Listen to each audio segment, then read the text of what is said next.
안녕하세요. 제알미 운송 멘토 박병철입니다. 일자리 공고 연달아서 하고 진행을 하고 있는데요. 어쨌든 세 번째 영상 촬영을 해보도록 하겠습니다. 세 번째 같은 경우에는 저희가 기존에 진행을 했던 것들 중에 이제 추가 모집이다라고 보시면 될 것 같은데, 가장 저희가 또 영상을 또 많이 찍었었던 이 우드칩과 폐기물 관련된 내용이 될 것 같습니다. 우드칩과 폐기물 요즘에 굉장히 또 많은 관심들을 불러일으키고 있죠. 이 미래적으로 봤을 때도 그렇고, 더군다나 이제 아무래도 전기 생산량이라던가 냉난방이라던가 이런 것들이, 그리고 또 시멘트도 아마 들어가게 되겠죠. 그래서 관심들이 좀 많은 것 같습니다. 일단 차종 같은 경우에는 당연히 25톤 워킹 혹은 상부 개폐형 윙바디다 라고 보시면 되고요. 워킹 같은 경우에 이제 자동화죠. 그래서 특정 금액이 생각보다 좀 많이 더 비싸다. 그래서 이런 것들을 조금 더 내가 가성비, 물론 차량 금액만 보면은 가성비는 아니지만 상부 개폐형 윙바디로도 충분히 일을 할 수 있다 라고 보시면 되고요. 운송 품목 같은 경우에는 당연히 폐기물 그리고 우드칩이 될 겁니다. 근데 사실 요즘에 보게 되면은 우드칩보다는 폐기물이 좀 더 운임료라던가 매출이 잘 나오는 부분들은 있습니다. 출근지나 운행 구간 같은 경우에는 워낙에 전국을 많이 다니는 편입니다. 물론 이 폐기물 같은 경우에는 대부분 하차지가 이제 강원도, 강릉이라던가 이쪽이 많이 위치해 있다 보니까 그렇다라고 보시면 되는데, 그래도 약간 이해가 안 되시는 분들을 위해서 그 운행 노선을 말씀을 드리자면, 일단 화성, 평택, 안성, 이천, 포천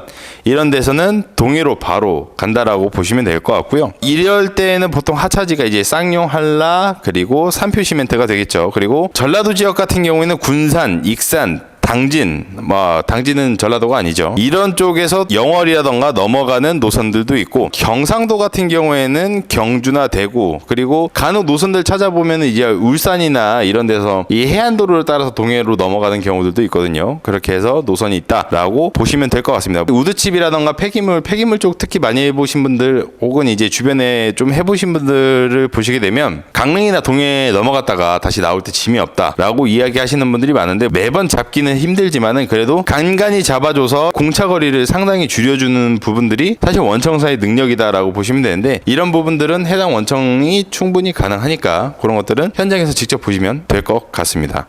해서 급여 같은 경우에 보게 되면은 2월이나 3월 저희가 지금 매출표를 받아놓은 게 있거든요. 요거를 바로 보여드릴 수는 없겠지만은 대략 보게 되면 보통 한 2천만 원 초반에서 많으신 분들 같은 경우에는 3,200까지 매출을 올리신 분들이 있어요. 물론 이분들은 집에 거의 못 들어간다라고 보시면 되겠죠.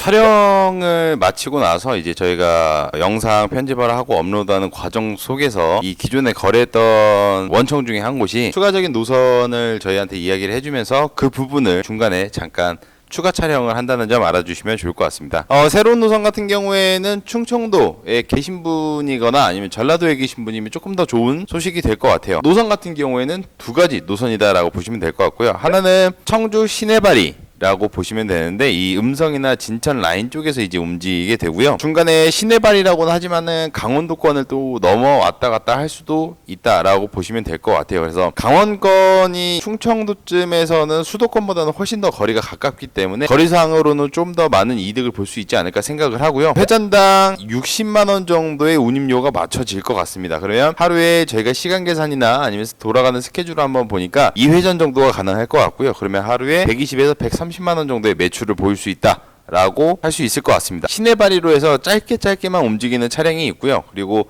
말씀드렸던 것처럼 강원도로 왔다 갔다 할 수 있는 부분들도 있는데, 요거는 저희가 이제 원청에서 미팅을 차주분이 되실 분과 미팅을 하게 되면서 구체적인 이야기를 나눠볼 수가 있을 것 같아요. 두 번째 같은 경우에는 마찬가지로 같은 회사긴 한데, 청주에서 이 전라도권, 전라 아마 북도 정도가 될 것 같아요. 남도까지는 내려가지는 않을 텐데 상황에 따라서 조금씩 다르겠지만 이 구간을 왕복한다라고 보시면 돼요. 그래서 내가 전라도 거주한다라고 하시면은 이 부분까지 충청도로 내가 왕복을 할 수 있다까지도 생각을 해보시면 좋을 것 같습니다. 제가 말씀드렸던 두 가지 이 노선 같은 경우에는 매출이 보통 일하고 계신 분들을 제가 매출이나 이런 부분들을 정리를 한 걸 한번 봤었는데요. 최소한 1,800 이상을 바라볼 수 있지 않을까. 내가 수도권이 아니라 충청도나 전라도에 거주를 하고 있는데 워킹이나 이런 부분에 좀 관심이 있다. 폐기물 쪽 노선에 관심이 있다. 근데 매출도 좀 어느 정도 나왔으면 좋겠다. 잘 해보면은 내가 그 출퇴근도 노려볼 수 있다. 라고 한다고 하면 이 노선이 굉장히 좋지 않을까 생각을 합니다. 그만큼 많은 내가 투자금을 들이는 만큼 많은 매출을 노려볼 수 있는 자리다 라고 보시면 되는데, 사실 차량의 이 할부급이 다 끝나게 되면 더 큰 효과가 일어날 것이고, 추후에 아까 제가 말씀드렸던 것처럼, 그리고 이전 영상에 그 쓰레기가 돈이다 라고 했던 그 영상들도 있는데, 이 넘버 중에서도 이 폐기물을 할 수 있는 넘버 같은 경우에는 수량이 좀 제한이 돼 있습니다. 그래서 아마 나중에는 차량의 넘버를 부착하고 일하시는 분들이 조금 더 고급 인력이 되지 않을까라는 게 제 생각입니다. 아마 더 많이 쓰이고, 그리고 앞으로 미래를 바라보고 일을 하시는 분들이라면, 저는 일반 찜보다도 어떻게 보면 폐기물이라던가 이 우드칩이 훨씬 더 매력이 있다라고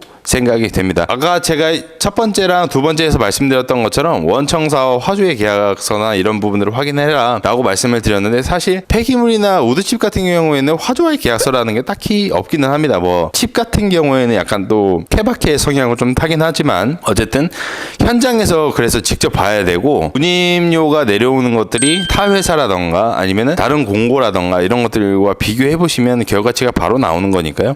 직접 확인해 보시고 하시면 좋을 것 같습니다. 내가 지금 이 지역에서 거주를 하고 있는데 뭐 매일같이는 아니지만은 일주일에 한 번씩 들어올 수 있는 노선을 짤 수 있냐 라고 하면은 그런 부분들도 어느 정도 가능하니까, 궁금하신 분들 그리고 문의사항이 있으신 분들은 언제든지 연락을 주셔가지고 직접 보시고 확인해 보시고 하는 과정들을 걸쳐 보셨으면 좋을 것 같습니다. 세 번째 공고도 이렇게 마무리를 지을 것 같고요. 다음 네 번째로 또 찾아오도록 하겠습니다. 지금까지 지하면 운송멘토 박병철이었습니다. 감사합니다.